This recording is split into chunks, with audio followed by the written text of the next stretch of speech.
Maharaja gold and diamonds, toll junction, Edappally, Palluruthy, Tripunithura, Kalady, Eramalloor, Aroor Palli, Thuravoor, Thrissur. Palluruthy block panchayat ഭിന്നശേഷി കലോത്സവം സംഘടിപ്പിച്ചു.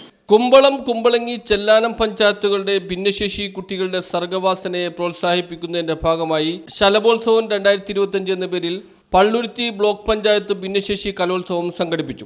ഏകദിന കലോത്സവത്തിൽ 100 കണക്കിന് മത്സരാർത്ഥികളാണ് പങ്കെടുത്തത്. രാവിലെ കലോത്സവത്തിന്റെ ഉദ്ഘാടന കർമ്മം block panchayat president baby Thampi നിർവഹിച്ചു. എല്ലാവരുടെയും നിങ്ങളുടെ ഉത്സാഹമേറുന്ന അല്ലെങ്കിൽ നിങ്ങളുടെ ഉള്ളിൽ ഉറങ്ങിക്കിടക്കുന്ന കലകൾ നമ്മുടെ ഈ വേദിയിൽ അവതരിപ്പിച്ചുകൊണ്ട് നമ്മുടെ സന്തോഷകരമായ ഈ ഒരു ദിനത്തിന് നമുക്ക് തുടക്കം കുറിക്കാം എന്ന് മാത്രം പറഞ്ഞുകൊണ്ട് നമ്മുടെ പരിപാടി block vice president Jobi Panakkal, standing committee ചെയർമാൻമാരായ Sabu Thomas, Metilda Michael, Jolly Pavathil, K Selvarajan, Sheeba Jacob, doctor Shilpa U J എന്നിവർ പ്രസംഗിച്ചു.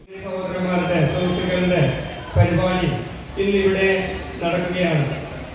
ഈ ഏകദിന പരിപാടിക്ക് സർഗോത്സവം 2025 എന്ന പേരിട്ടിരിക്കുന്ന ഈ ഏകദിന പരിപാടി ഇന്നിവിടെ നടക്കുമ്പോൾ നമ്മുടെ തുടക്കത്തിൽ ഒന്ന് നമ്മുടെ ഈ കാര്യങ്ങൾ തുടങ്ങി വെക്കുവാൻ വേണ്ടി ബഹുമാനപ്പെട്ട ബ്ലോക്ക് പഞ്ചായത്ത് പ്രസിഡന്റ് അത് ഔദ്യോഗികമായി കായികമായിട്ടുള്ള കലാപരമായിട്ടുള്ള മത്സരങ്ങൾ ഇവിടെ നടത്തിക്കൊണ്ട് അവരെ സമൂഹത്തിന്റെ മുൻപിലേക്ക് കൊണ്ടുവരുന്നതിനുള്ള ശ്രമത്തിന്റെ ഭാഗമായിട്ട് പരിപാടികൾ സംഘടിപ്പിക്കുന്നത്.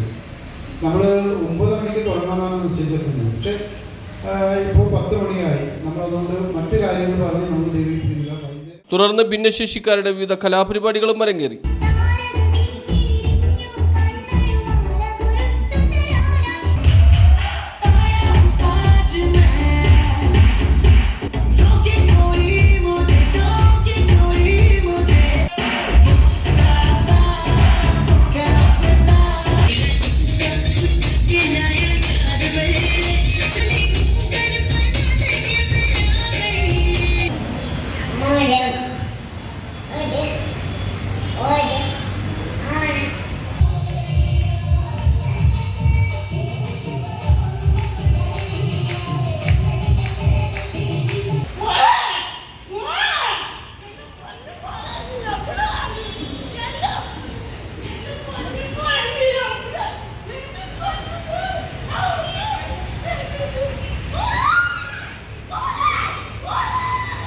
News bureau, Palluruthy.